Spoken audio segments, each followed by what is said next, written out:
Capítulo 1. 1883. Vincent Maud pensó, con un suspiro de alivio, que al fin había encontrado un lugar adecuado para pernoctar. Desmontó y puso a su caballo bajo un árbol. El animal estaba demasiado cansado para seguir adelante. Sin embargo, le ató las patas para evitar que escapara antes del amanecer. Enseguida, buscó un área cubierta de arena donde pudiera dormir sin tener que soportar, como lo hiciera la noche anterior, el roce de las piedras que había bajo su manta. Tenía una tienda de campaña, si es que el artefacto que poseía merecía tal nombre. Lo cobijaba mientras dormía y lo protegía de los mosquitos y de otros insectos que abundaban en esa parte de la India. Estaba exhausto y sediento. Sin embargo, ansiaba comer primero la frugal pitanza que había traído consigo y beber algo. Eso fue lo que hizo. Después tomó las 2 botellas de cerveza hindú que le quedaban y se dirigió al otro lado de los árboles. Las sumergió en un pequeño arroyo que las mantendría frescas hasta la mañana siguiente. Cuando volvió, el sol se estaba perdiendo en el horizonte. Antes de mucho tiempo, oscurecería por completo. No obstante, la luna y las estrellas aliviarían un poco la oscuridad. Levantó su tienda y puso en su interior una gruesa manta sobre la cual dormiría. Ciertamente no necesitaba ponerse nada encima. Ya se había quitado la mayor parte de la ropa ligera que llevaba puesta y que correspondía a la de cualquier viajero indio de casta inferior. Iba disfrazado. En realidad, muy pocas veces viajaba con su verdadera identidad. Por fortuna, ahora se dirigía de regreso a la civilización. Por gracia de Dios, llegó a su fin la misión que le habían encomendado y seguía solo. Estaba a punto de arrastrarse hacia el interior de su tienda, cuando percibió pisadas de herraduras de caballo, que se acercaban a él. Se puso alerta de inmediato, temeroso de que pudiera ser otro enemigo. Ya había escapado de muchos de ellos. De pronto, cuando el intruso estuvo más cerca, pudo ver el uniforme que vestía. Vincent lanzó un grito de alegría. Levantó la mano en señal de bienvenida y se quedó esperando hasta que el joven oficial llegó a su lado y desmontó. «Vincent. ¿Eres tú de verdad?», preguntó el recién llegado. «Casi había perdido la esperanza de encontrarte». «Ciertamente que no hubiera yo esperado verte aquí, Nicolás», contestó Vincent Maud. «Pero dime, ¿por qué me andabas buscando?». «Tengo mucho que contarte», explicó Nicolás Giles. «¿En dónde puedo poner mi caballo?». «¿Dónde dejé el mío?», bajo los árboles». Sin decir más, el joven oficial condujo su caballo hacia los árboles. Vincent Maud lo siguió con la mirada, con expresión desconcertada en el rostro. ¿Qué razón apremiante podía haber para que su compañero hubiera ido a buscarlo en lo que él consideraba el fin del mundo? En menos de una semana habría vuelto al cuartel. Le parecía extraordinario. Sin embargo, después de haber estado solo por tanto tiempo, era grato ver un rostro amigo. Pasaron menos de 5 minutos antes que Nicolás volviera procedente de los árboles. Se estaba quitando la chaqueta del uniforme mientras caminaba de regreso. Vincent había colocado su tienda bajo unas piedras que formaban parte de las ruinas de un templo. Lo protegían del sol y tenía donde apoyar la espalda. Estaba ahora sentado con los pies extendidos frente a él. Su rostro, como su cuerpo, estaba oscurecido artificialmente en parte y en parte a causa de su prolongada exposición al sol. Habría resultado difícil, aun para algunos de sus parientes cercanos, identificarlo como el inglés de piel blanca que era. Nicolás se reunió con él y arrojando su chaqueta al suelo exclamó: «No sabes cuánto me alegra haberte encontrado. Todo lo que puedo decir sobre este país es que es demasiado extenso y por demás caluroso». Vincent rió. «Estoy de acuerdo contigo. Al mismo tiempo, prefiero estar aquí que en cualquier otra parte».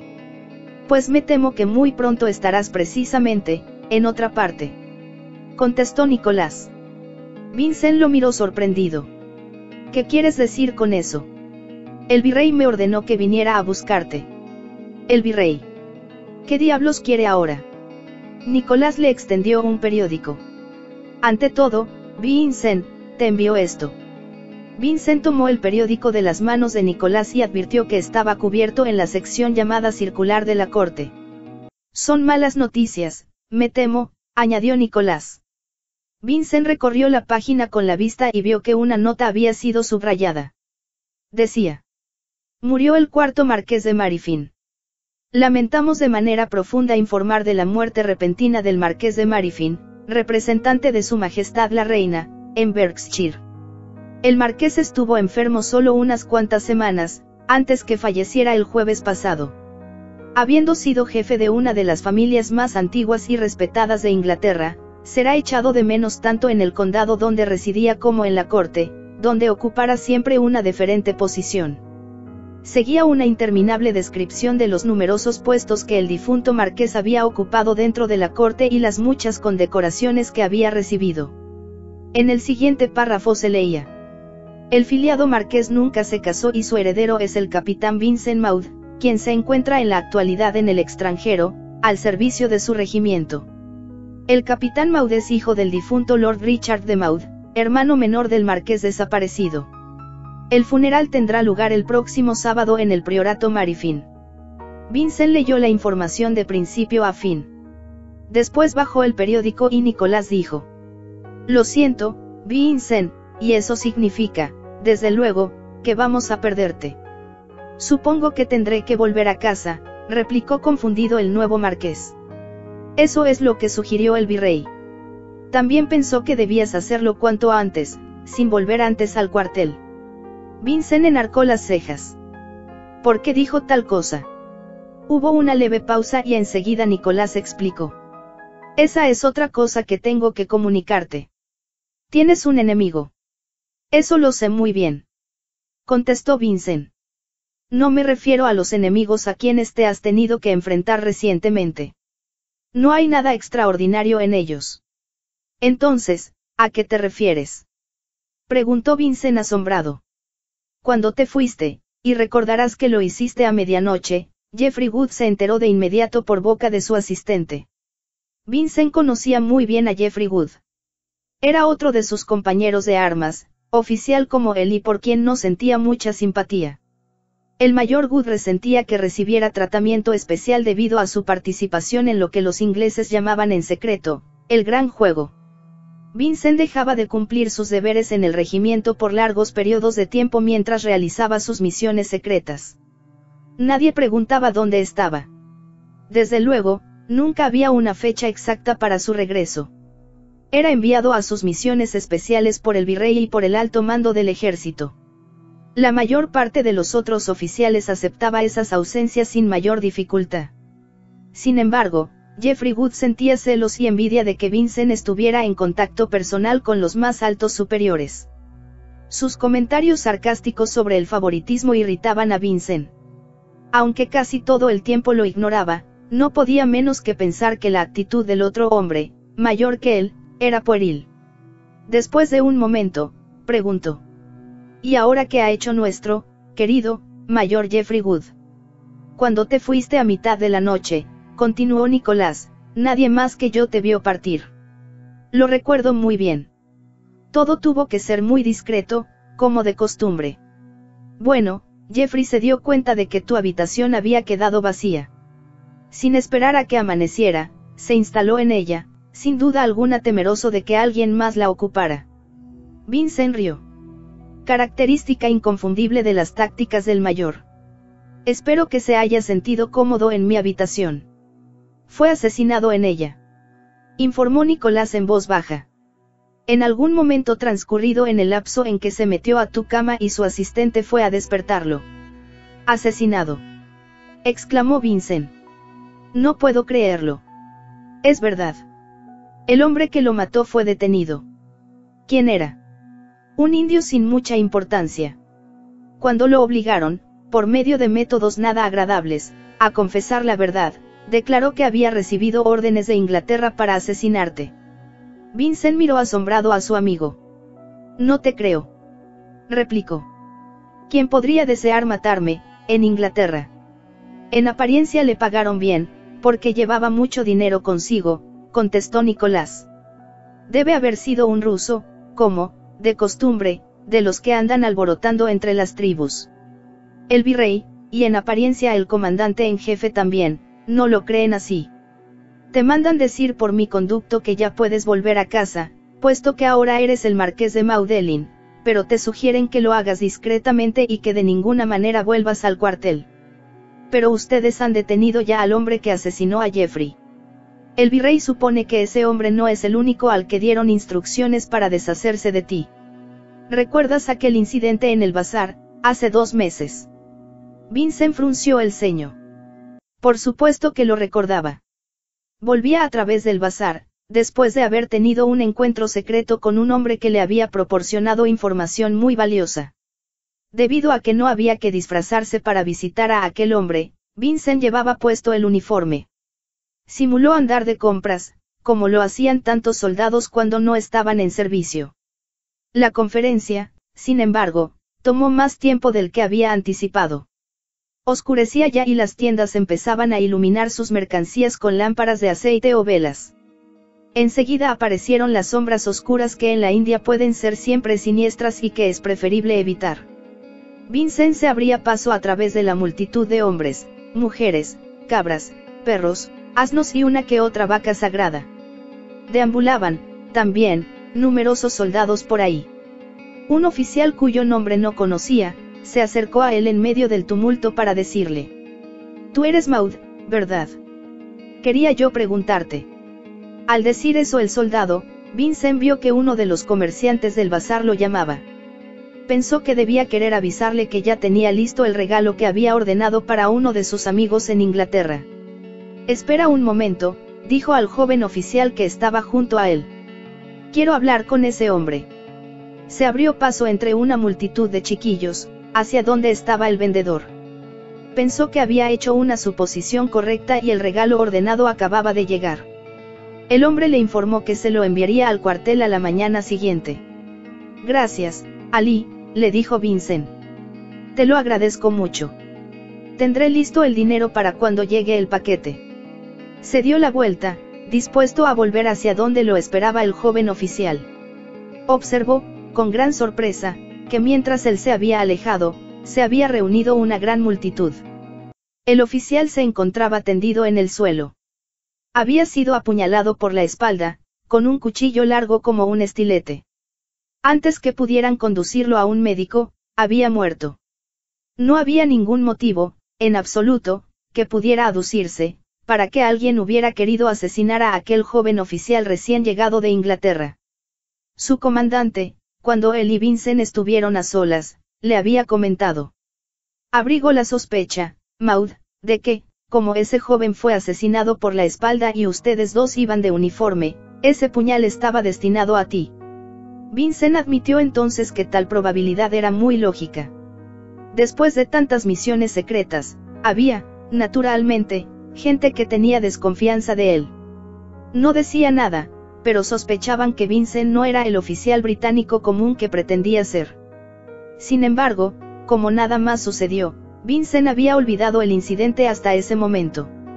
«No hay duda alguna», aseguró Nicolás, «que Jeffrey Wood murió porque estaba en tu cama. Por eso es que, amigo mío, debes salir de la India a la mayor brevedad posible». «No puedo entenderlo, Nicolás. Puedo asegurarte que nunca pensé tener en Inglaterra un enemigo que me odiara lo suficiente como para querer matarme». 2. Agregó Nicolás en voz baja. «Todo esto es absurdo», exclamó Vincent. «Pero, desde luego, haré lo que me ordenan. Supongo que alguien será lo bastante bondadoso como para recoger mis pertenencias y enviarlas directamente al priorato». «Estoy seguro de que lo harán», contestó Nicolás. «Todo resulta muy extraño», dijo Vincent. «Esperábamos correr riesgos aquí, pero es muy diferente cuando el peligro proviene de casa. Estoy de acuerdo contigo y supongo que debe haber una explicación, si solo conociéramos la verdad. En apariencia, ese loco que mató a Jeffrey, y que por supuesto va a ser ahorcado, es bastante convincente. Tal vez pensó que esa era una forma posible de salvar el pellejo», sugirió Vincent. Al hablar observó que Nicolás bajaba la botella de cerveza de la que había estado bebiendo y estaba vacía. «¿Tienes sed aún?», preguntó. «¿Te gustaría tomar otra?». «No necesitas preguntarlo», contestó Nicolás. «He cabalgado todo el día bajo este calor agobiante. Me bebería el Atlántico si pudiera hacerlo. Tengo 2 cervezas más, aclaró Vincent. Te daré una y compartiré la segunda contigo. No cambiaría esa cerveza y media por todas las joyas del Raja. Sonrió Nicolás. Iré por ellas. Te alegrará saber que tengo una manta extra. Podemos tirar una moneda para ver quién duerme en la tienda. Es demasiado pequeña para 2. Se levantó al decir eso y empezó a caminar hacia los árboles. Se disponía a ir al arroyo para buscar la cerveza cuando vio que Nicolás no había quitado la brida a su caballo. Ni tampoco cuidó de atar las patas del animal, de la forma cuidadosa en que él lo había hecho con su caballo. Vincent quería mucho a los animales y siempre procuraba que estuvieran tan cómodos como él mismo. Por lo tanto, le quitó la brida y soltó un poco la amarra de sus patas. Entonces dio al cansado animal agua para beber de un tazón plegable que usaba para el suyo. Esto lo obligó a ir al arroyo y volver al lado del caballo. Cuando por fin bajó de su propia montura la manta extra que llevaba y recogió las 2 botellas de cerveza, había transcurrido ya un buen rato. El sol había desaparecido por completo y, como sucedía siempre en el oriente, no hubo crepúsculo. Las estrellas tachonaban ya el cielo. Una luna llena surgía al borde de las montañas, que estaban a poca distancia, hacia el norte. Se proyectaron muchas sombras, pero en los lugares iluminados por la luz de la luna, Vincent podía ver con tanta claridad como a la luz del día. Con las 2 botellas en la mano, volvió hacia la tienda. Cuando llegó, supuso que Nicolás debió haber entrado en su interior. Sus pies, descalzos, asomaban por la abertura. Ya traje las cervezas, Nicolás, dijo. Y si lo que tratas es de protegerte de las moscas, debo advertirte que no harán su aparición hasta mañana, cuando salga el sol. No recibió respuesta. Sal, Nicolás, exclamó. Tengo la manta para ti. Y vamos a dejar que la suerte decida quién se queda en la tienda, arrojando una moneda, como te había dicho. Se inclinó para mirar al interior. Nicolás continuó acostado, inmóvil y silencioso. Vincent levantó la lengüeta de la tienda, para que la luz de la luna iluminara al joven oficial. Estaba tendido boca arriba y la luz de la luna iluminó también algo brillante justo arriba de su corazón. Antes que Vincent lo hubiera tocado siquiera, comprendió que Nicolás estaba muerto. Charissa bajó corriendo por la escalera cuando oyó que un carruaje se detenía frente a la puerta. Llevaba más de 1 hora aguardando la llegada de su padre. Cuando lo vio bajar de un carruaje abierto, tirado por 2 de sus espléndidos caballos, la muchacha lanzó un grito de alegría. ¿Has vuelto, papá? Ya me estaba preguntando por qué tardabas tanto. El coronel Lionel Templeton besó a su hija y ambos subieron juntos los escalones, con el brazo de él alrededor de la cintura de su hija. Me llevó mucho más tiempo de lo que yo esperaba, dijo, por la simple razón de que el nuevo marqués tenía muchos años de no estar en el priorato. Así que, desde luego, tuviste que explicarle todo lo que quería saber, comentó Charissa. Hice cuanto pude, contestó el coronel. Y espero que demuestre ser tan buen terrateniente como su tío. La joven comprendió, por el tono de voz de su padre, que no estaba muy seguro de eso.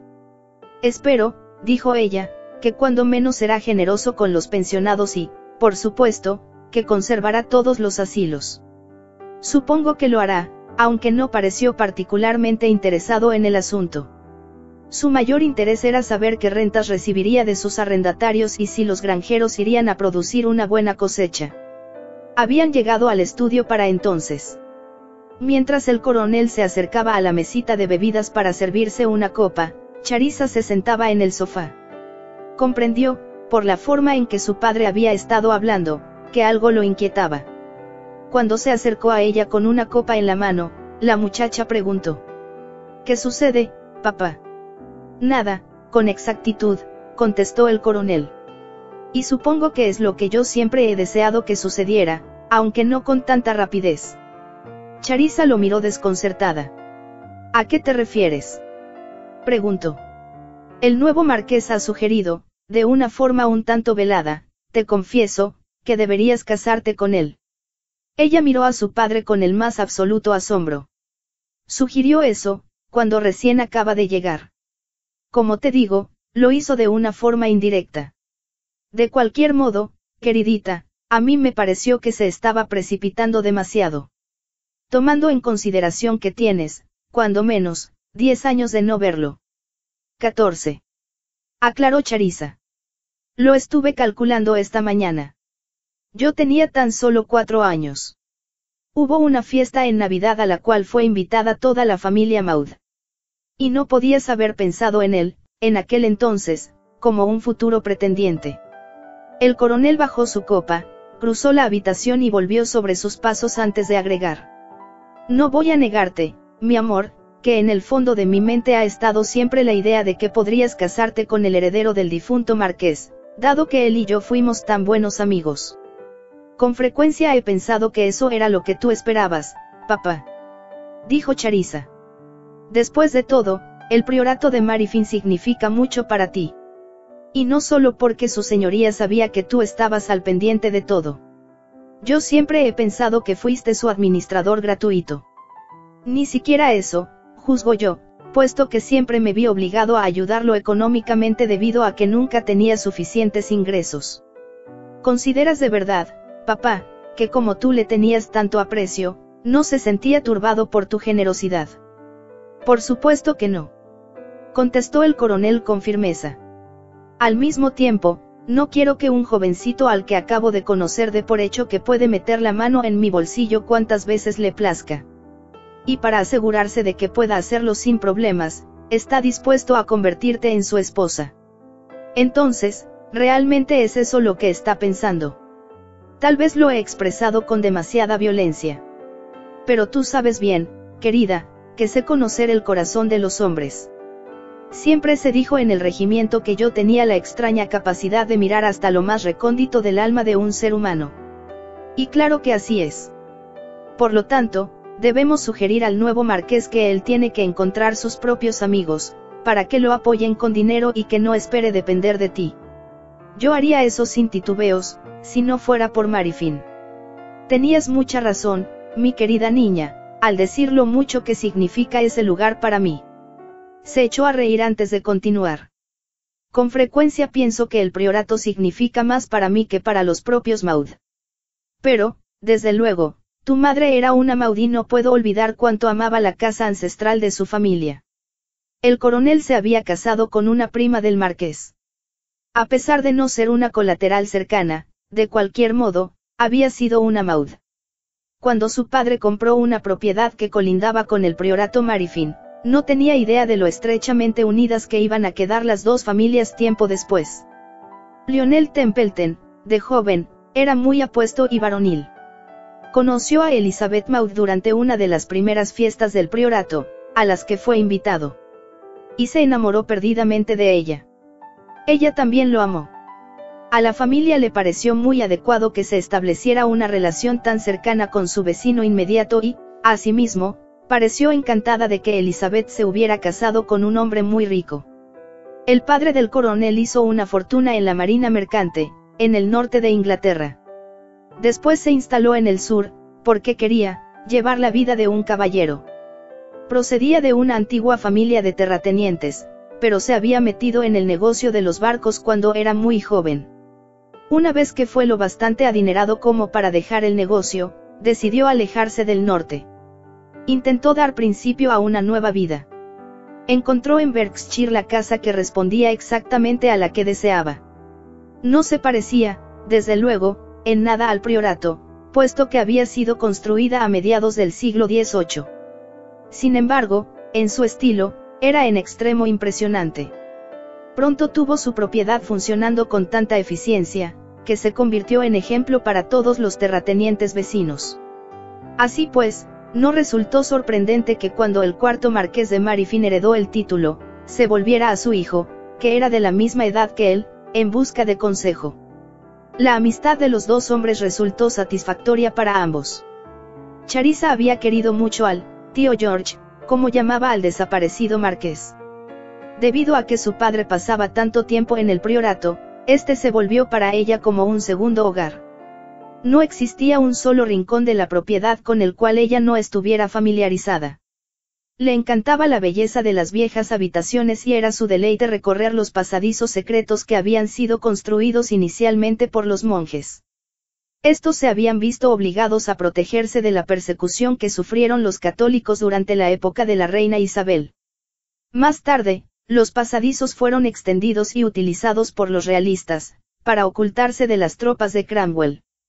Si su padre había soñado que un día viviría como castellana en el priorato, ella, de algún modo, lo consideró siempre como inevitable. Al crecer Charissa, sin embargo, había pocos miembros de la generación joven que ella pudiera frecuentar. Vincent, sobrino del marqués y su presunto heredero, pasó a formar parte de un regimiento tan pronto como salió de Oxford, y se marchó con el grupo al extranjero. Aunque le escribía y le enviaba tarjetas postales de la India, no era lo mismo que verlo personalmente.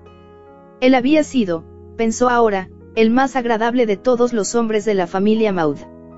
Charissa, no obstante, no era más que una niñita a los ojos del joven adolescente, 8 años mayor que ella. Otros Maud habían ido y venido. Apenas si podía recordar a Gervase Maud, el actual marqués.